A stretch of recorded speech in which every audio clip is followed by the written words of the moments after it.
Good morning, West Plains High School, West Plains Middle School, and our school community that's joining us online today. Thank you for taking the time to celebrate our veterans. To get this morning started, our student council put together a short video to thank our veterans.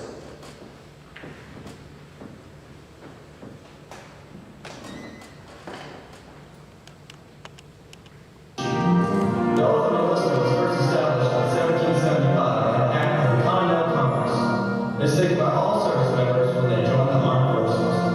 The oath binds the service members to the defense of the Constitution. The student council would like to highlight this oath taken by these brave men. Do you solemnly swear that I will support and defend the Constitution of the United States against all enemies, foreign and domestic. And I will obey the orders of the President of the United States and the orders of the officers appointed over me. According to regulations of the Uniform Code of Military Justice, so help me God.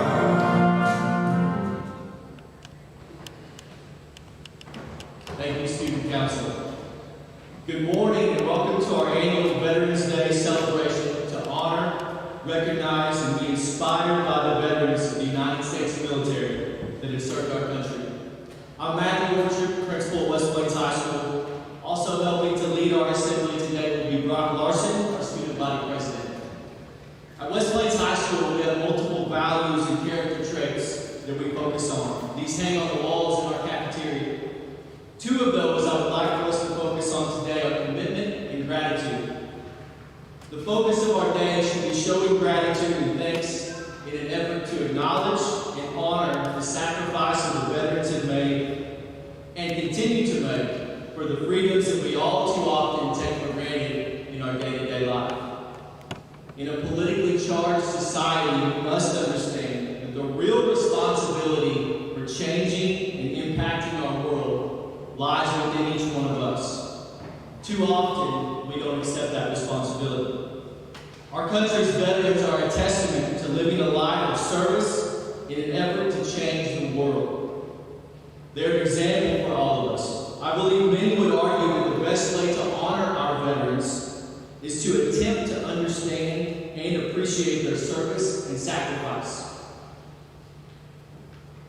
but to also use their lives as inspiration to propel ourselves into a life of service to others and contributing to the greater good.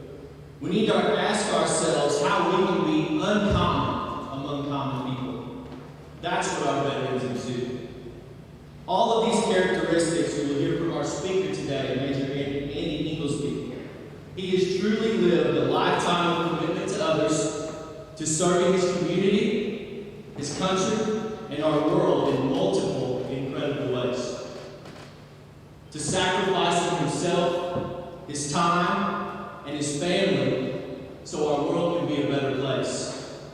You will hear from Major Inglesby a fire inside of him that has inspired his entire life to serve others. His life and his story is motivating. Today, West Plains High School students, West Plains Middle School students, and our surrounding community joining us online, let's commit to having and expressing gratitude to the many veterans who have committed their lives to serving us and our country in ways that are incredibly difficult to put into words. We thank you for taking the time to join us today at West Plains High School as we celebrate Veterans Day.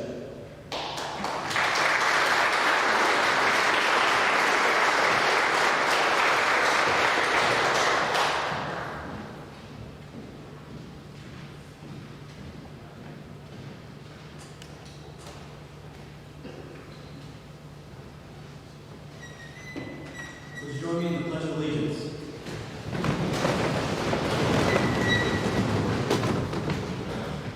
Pledge allegiance to the flag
At this time, we'd like to recognize two of our current students who have signed and committed to serving in the United States military beyond high school.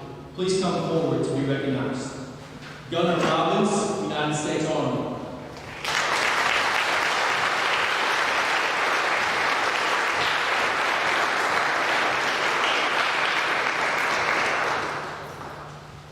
Jeremiah Gillum, United States Army.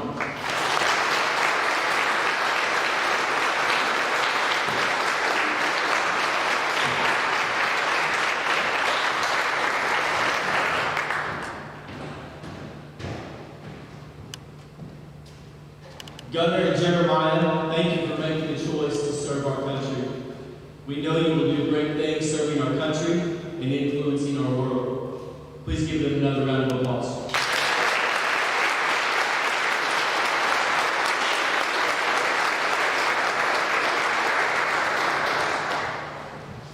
At this time, we'd like to recognize members of our West Plains School District faculty who have served our country. Please come forward to be recognized. Jennifer Edgeler, United States Air Force.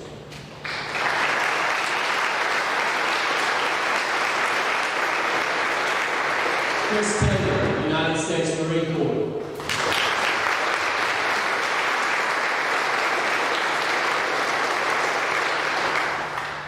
Rob Rickers, United States Air Force.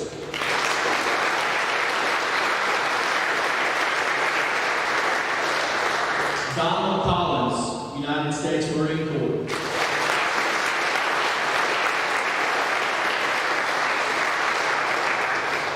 Benjamin Grace, United States Marine Corps.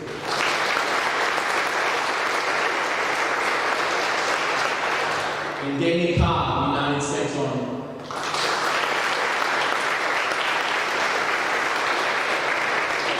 I would like to thank this group not only for their service to our country, but also their service to West Plains High School in choosing education. Your commitment to our country, commitment to our school, and the influence you have on our students and school community is appreciated. Please give them another round of applause. Thank you.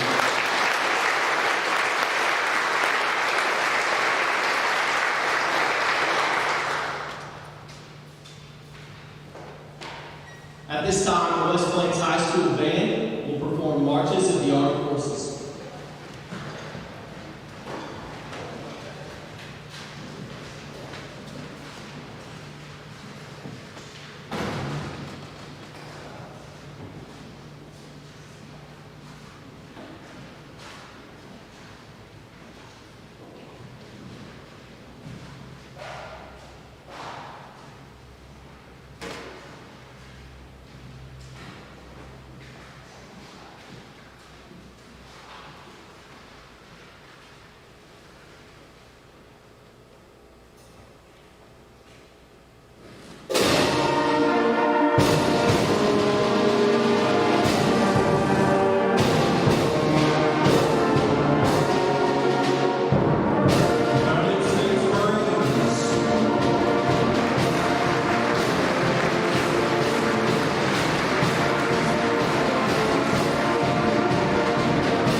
Our swing set choir will now perform "O America."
lifetime of service. He is a testament to loyalty, patriotism, and living a life of contribution. I present to you, as our guest speaker for Veterans Day 2020, Major Inglesby.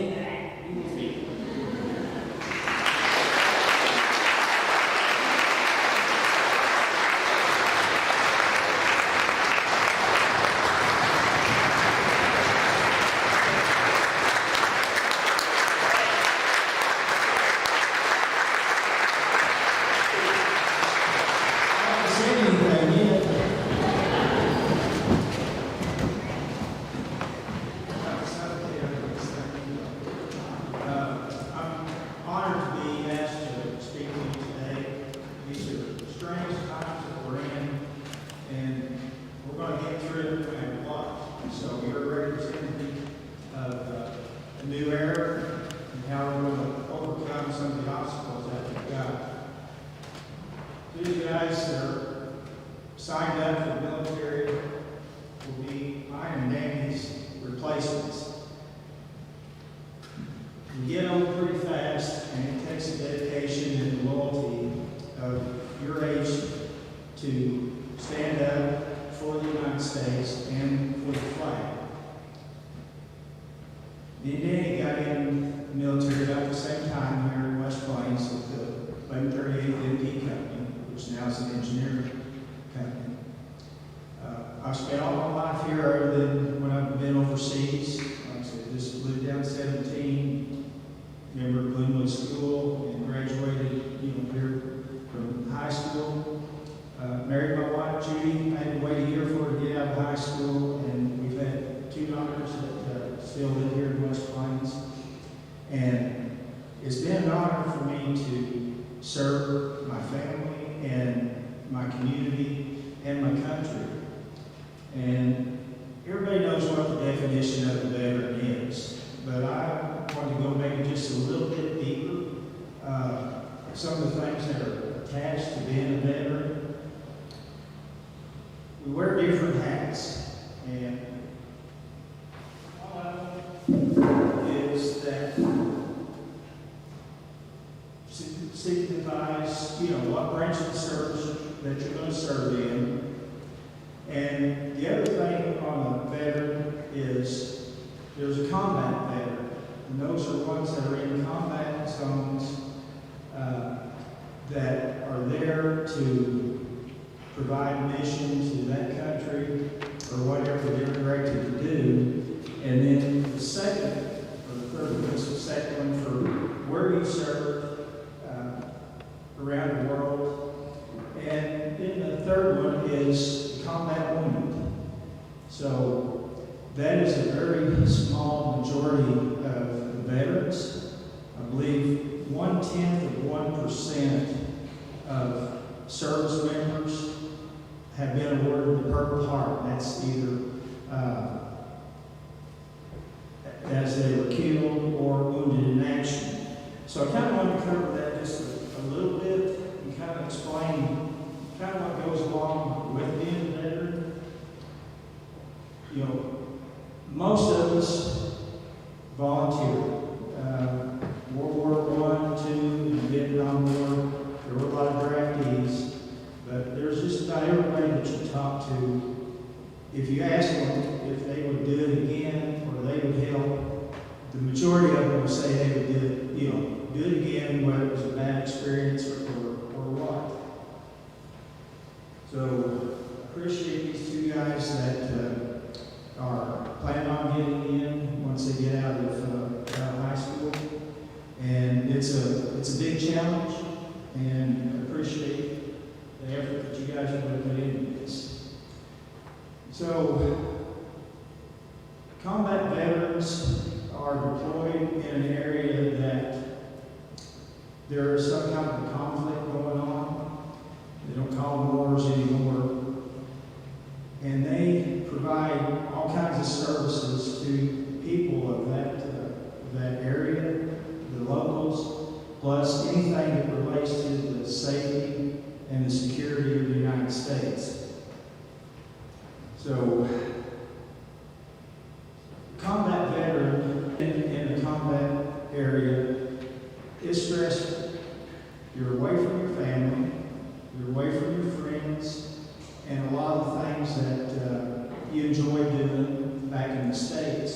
this is a new army.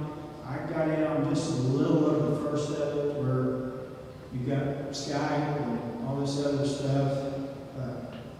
It keeps you closer to your family. In most cases, that is good. But sometimes it can be a distraction also. I had a sat phone with a bad battery, and if the wind was blowing, you didn't have contact with your family. World War I, II, Korea, Vietnam. It was tough staying in contact with your family and your friends. You didn't know when you were going to get mail, and being able to correspond with your loved ones. And anything that came in the mail, even if it was just an envelope with a stamp on your name, is something that everybody looked forward to. I think Chris, there is no what getting packages from home, what it means. It connects you a little closer to the things that you've left behind. Combat veteran, then there's a combat wounded. And that puts you in a whole different ballgame. It affects a lot of people in a lot of different ways. When I got injured, getting back on my feet, I thought it was all about me and being able to have some type of a normal life if possible. It took a while for me to realize that it wasn't all just about me. It was about my family and my community and my friends. The burden that it put on them while I was recovering. It took 3.5 years for the Army to say I was good enough for them to get rid of me. I didn't spend all that time, away from my family. The military got smart and said, if you're trying to recover from injuries, the best cure, the medicine for that is to have your family close to you. And they flew my wife and my kids. My daughters weren't dependents. They were adults. But the military flew them out to see me at Walter Reed. And when I woke up, my family was there by my side. And that was a big relief. Later on, kind of when things started settling in just a little bit, I got to thinking about what was going on at home while I was overseas. Plus, then when I was trying to recover at Walter Reed, I was 8.5 months there. Did get to come home a couple of times. But then I realized, I left my dad. He was in his 70s with the farm and the cattle and all the stuff, hay by himself. And that started bothering me a little bit. And then my wife, she had to take, fortunately she owned her own business. She spent 3 months with me by my side. And the strain that it put on her, especially when she gets a phone call, saying that there's a problem. And my friends and my community, I'm pretty well known around. I've lived here all my life. I've had businesses. I taught here at the school. And I have a lot of prayers that help me get through this. But when you're focused on trying to get back on your feet, you overlook the other things that are going on around you. So, as I started to realize it wasn't all about me, then it really hit a little bit harder because I knew that I had put a burden upon, my good break up there. Bear with me.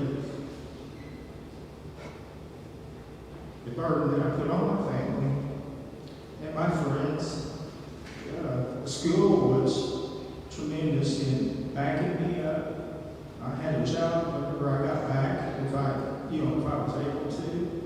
And they did that twice, and that showed their respect for a service member, and I think me as a person.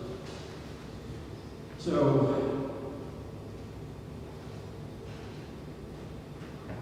if you've seen some of the commercials, well, not commercials, advertisement of the Woodward Water Project, I was a member of that. And Walter Reed, fortunately, that's physical injuries, head, arms, legs, and all that other stuff. I was so thankful that the burn victims went to Texas, because there's nothing more horrific than a burn. And if you've seen any of their spots on TV, they show a guy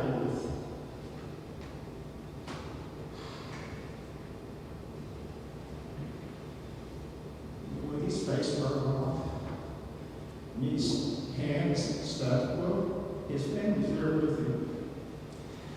And some injuries are internal. Mine, you couldn't tell that, mine was on the inside. So he looked at me, he didn't really know that there was anything going on. But when I was there at Walter Reed,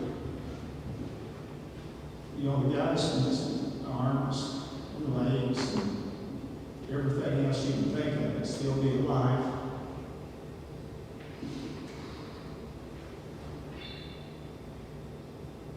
There's one young guy there, I think he was about 22, and the only family he had there to help him recover was his brother. And this young man had no arms, and he had no legs. And his brother had to do everything for him in between the care he was getting there at the hospital. And I was so impressed that these young people had the stamina and the will to become a useful person.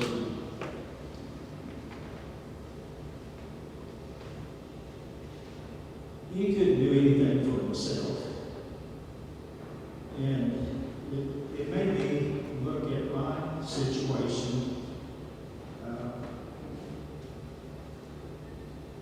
And I realized how thankful I was.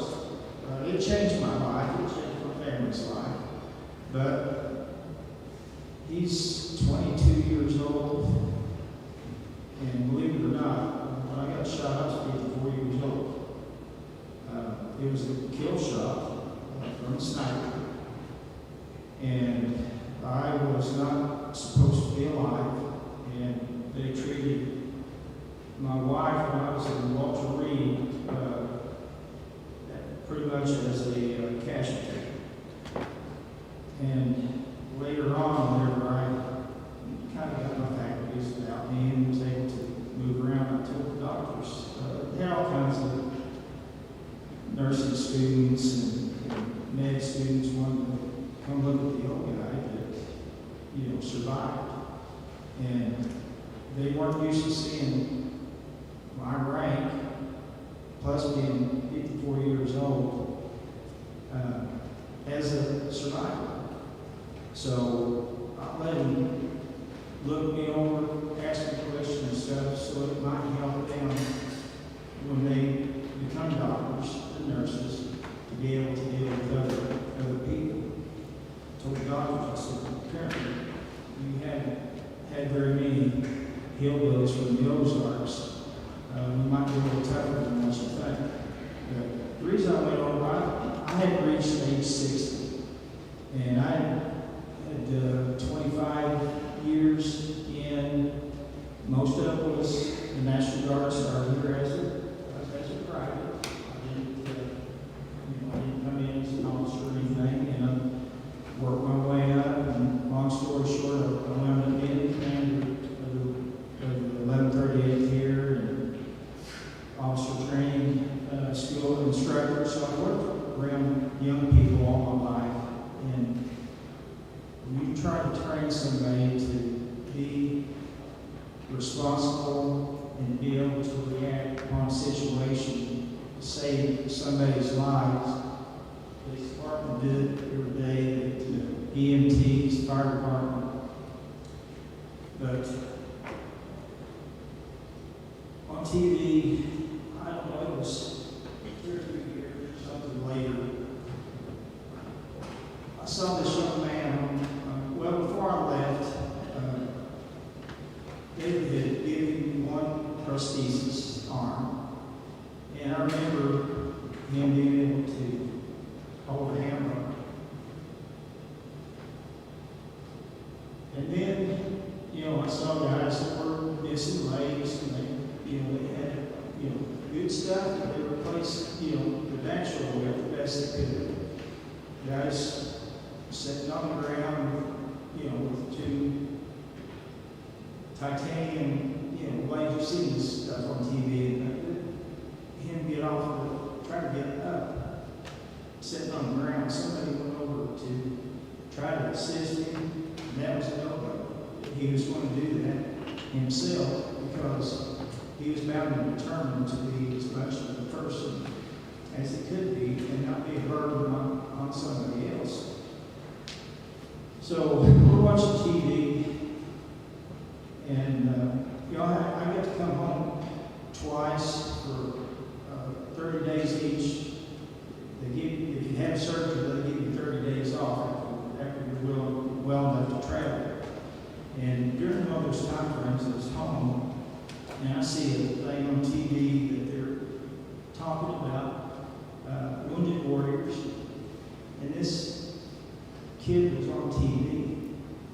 He had 2 arms, and he had 2 legs. He was more self-dependent. His brother didn't have to feed him and bathe him and do all the other stuff.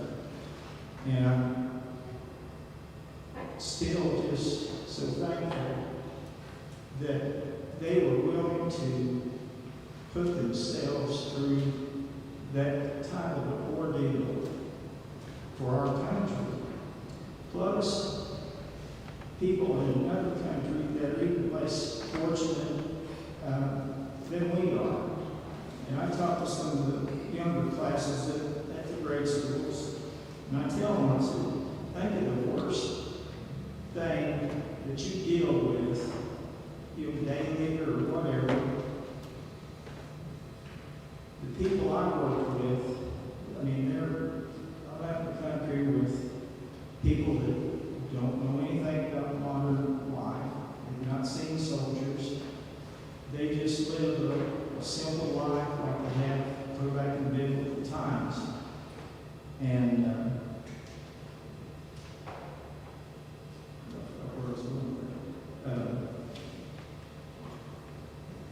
but the sacrifice that we put forward for that there's a lot of baggage that goes along with it. And more likely everybody here has a friend or family member that's in the service or has been in the service. Those that are in combat don't. Some don't like to talk about it, and some it's therapeutic to be able to talk about it. Now, to me, I think your age need to know what the service is like. It's not a video game. They're pretty graphic and horrific. I'll tell you, you see it in real life, it'll make you think things over just a little bit differently. I struggled both ways, but physically and mentally. It messed me up inside. If any nursing students were around for Go Tech, say that once you get inside in and you start messing around with your innards, they don't like that. It takes a long time. They don't like to be messed around with. And I had a lot of work done, a lot of recline. Got me back to almost normal. Been long enough now. It's just a daily fact. But I wrote down a little bit. So there was a lot of mental injuries that go along with that. Talk about PTSD. I don't know if I've ever met any 1 year age or older that doesn't deal with some type of PTSD. Family, your car, your job, your lessons, weigh on it. So, combat wounded, combat soldiers,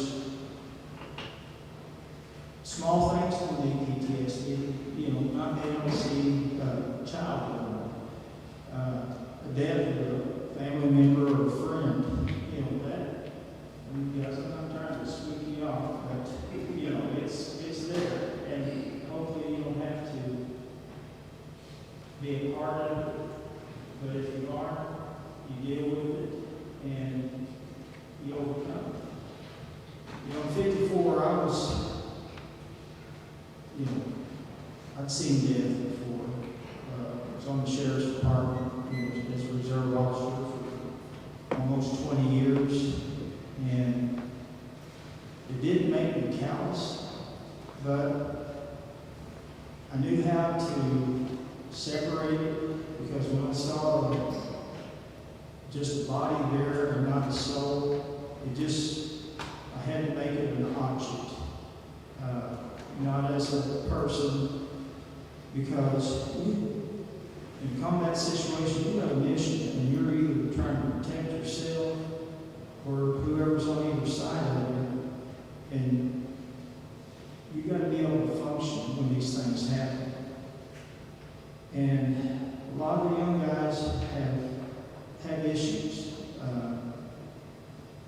They have better ways of getting rid of stress. Like I say, they've got Skype and all this stuff, and they can talk to their family members, kind of face to face, and that helps. But the scars on the inside sometimes are pretty hard to see and to understand. Some don't like to share it, and others do. So I volunteered to serve my country, protect it against foreign and domestic. And I'm hurt and troubled by what is going on in our country.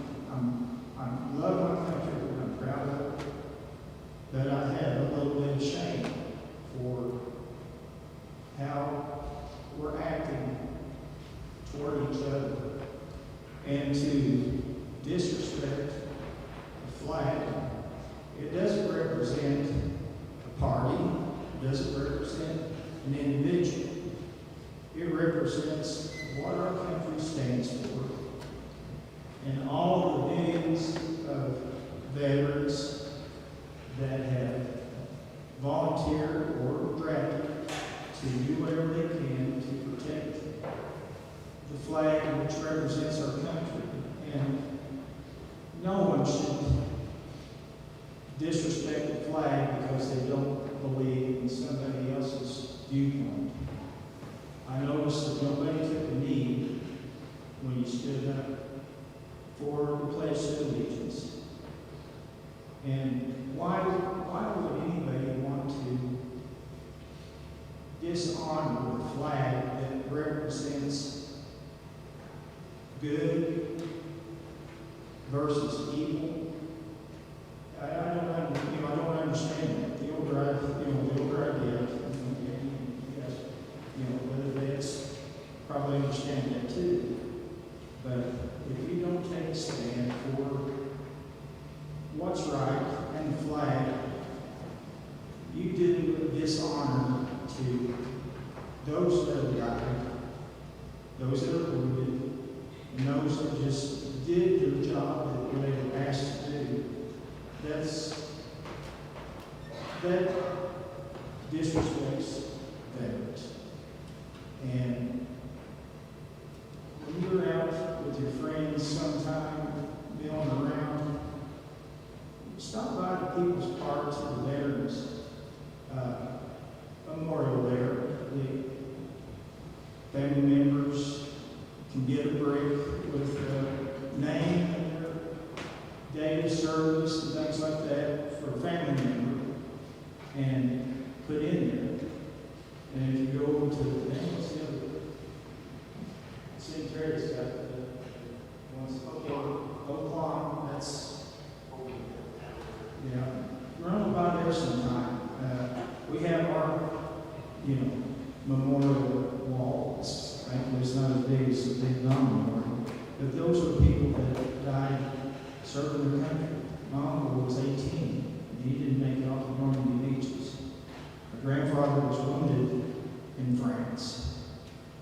I got mine in Afghanistan, so the Englishmen's haven't fared too awful well in combat situations. So, yes, you have to do that.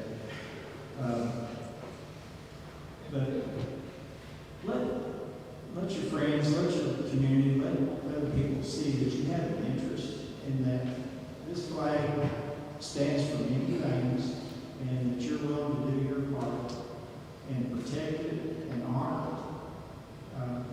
I thank the school for everything that they assisted me with and was willing to do whatever they could do to support me and my family. And like I said, I'm blessed to live in the United States. There's times, it's like any family, sometimes you don't like what your family member does, but you still love them as a whole.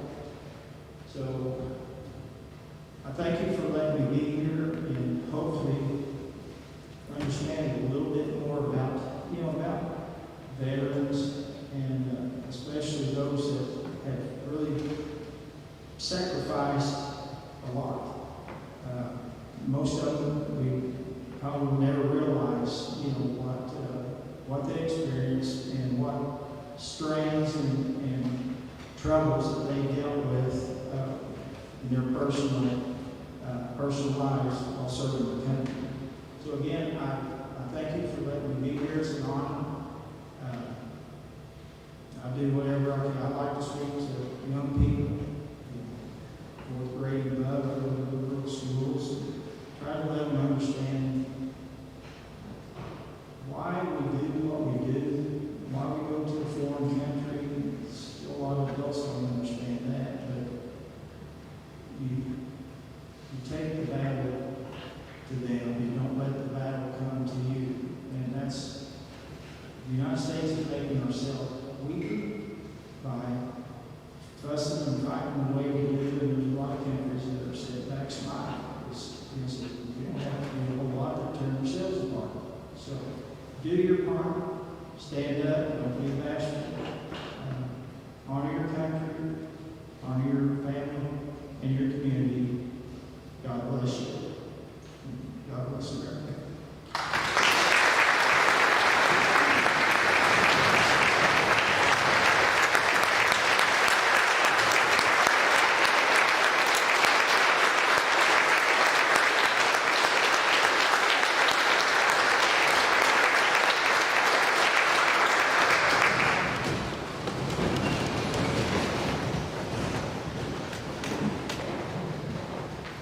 Thank you, Major Inglesby. Howard. At this time, I would like to introduce retired Sergeant First Class Danny Brown for a presentation on prisoner of war and missing in action.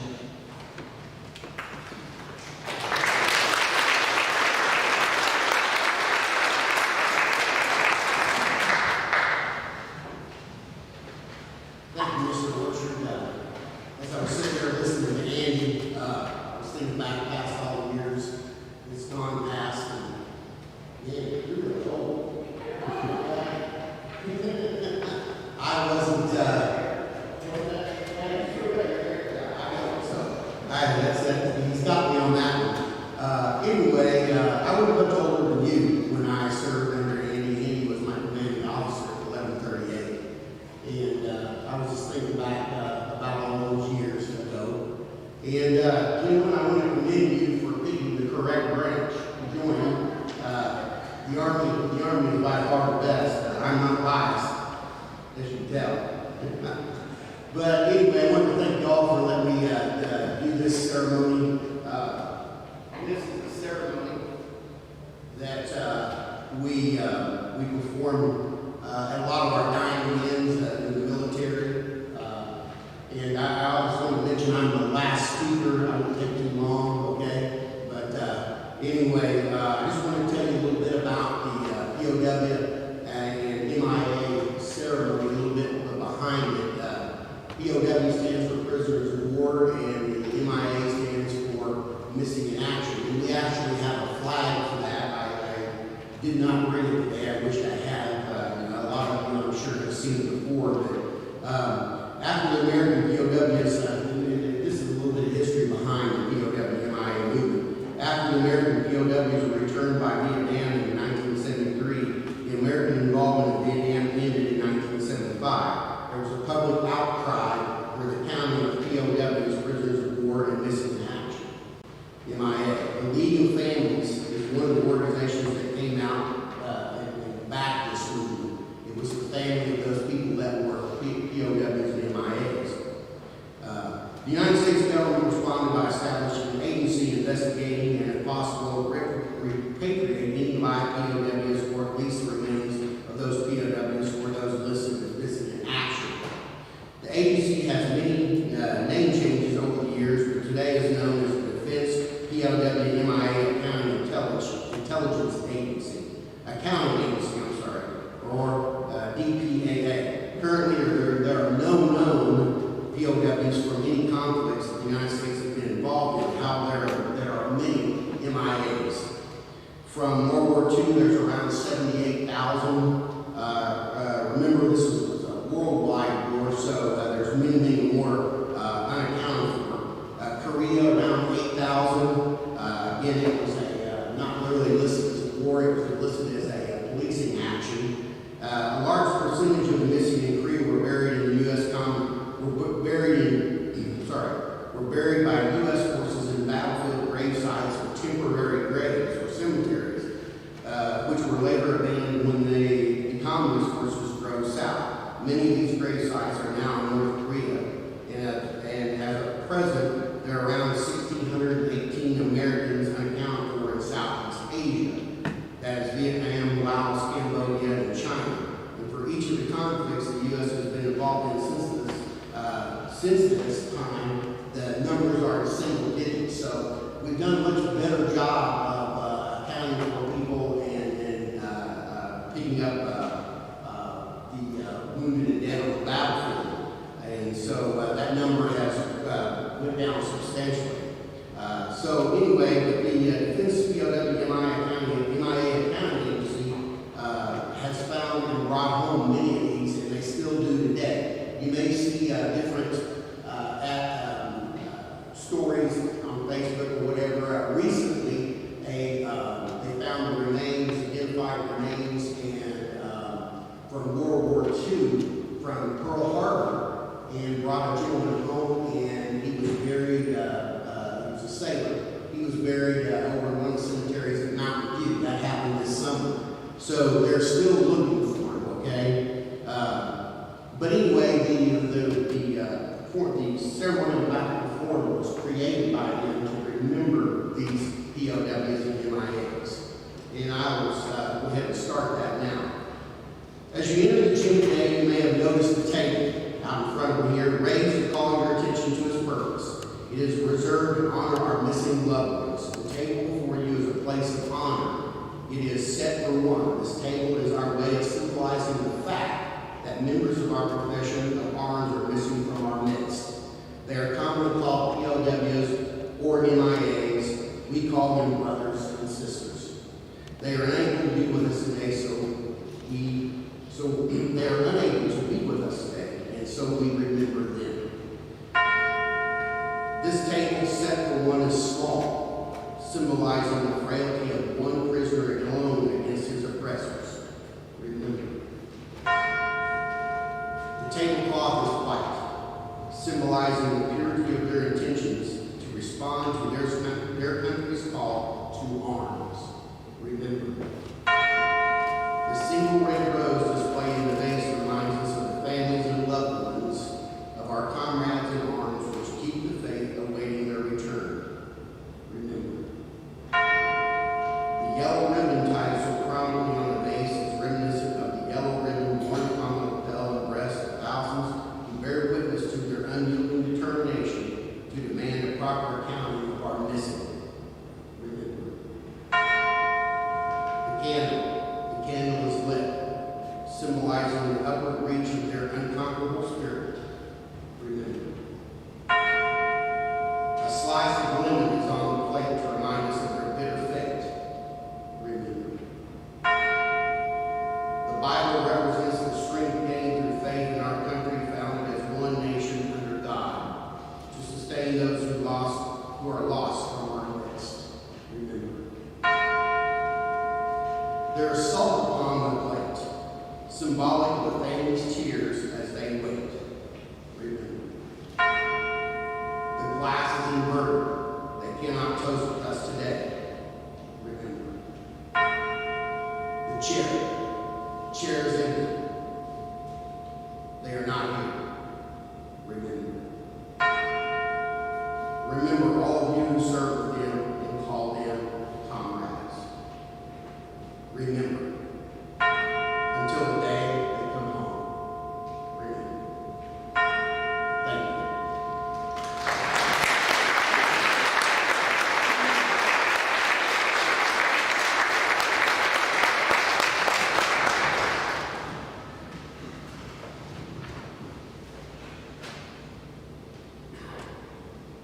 Please rise for the playing of the 11 chimes, which signifies the final stop on the 11th hour of the 11th day of the 11th month. The 11 chimes will be followed by taps.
You may be seated.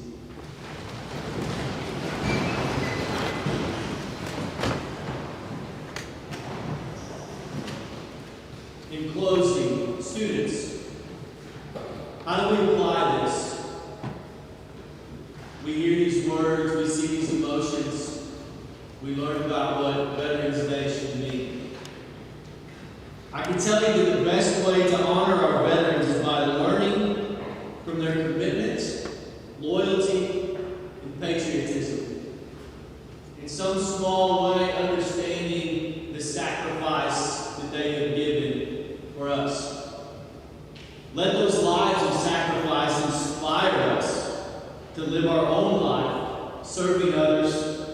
truly working to make the world a better place. Each one of us has that opportunity to better our world by starting right where we are, right here at West Plains High School.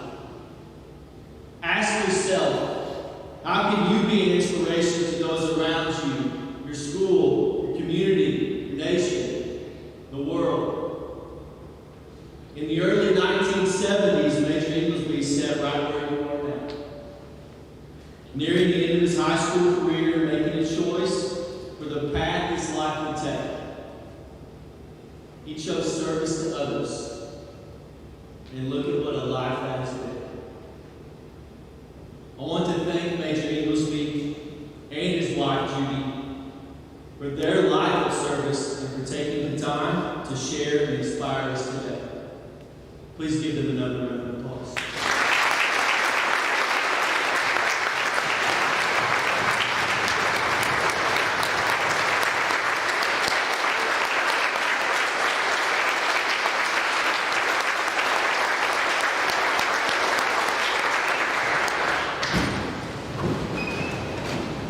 I also want to thank retired Sergeant First Class Brown for being with us today. Thank you to all of our veterans who have chosen to serve our country so we can have opportunities like gathering today and talking about what patriotism is. Thank you, students, for your respect and attention during this time. Mrs. Day and Mr. Long, as usual, thank you for doing a great job with your programs. And lastly, thank you to Ozark Radio News for their live stream of this event. Even in a pandemic, it's important that we honor and educate about Veterans Day. This concludes our Veterans Day celebration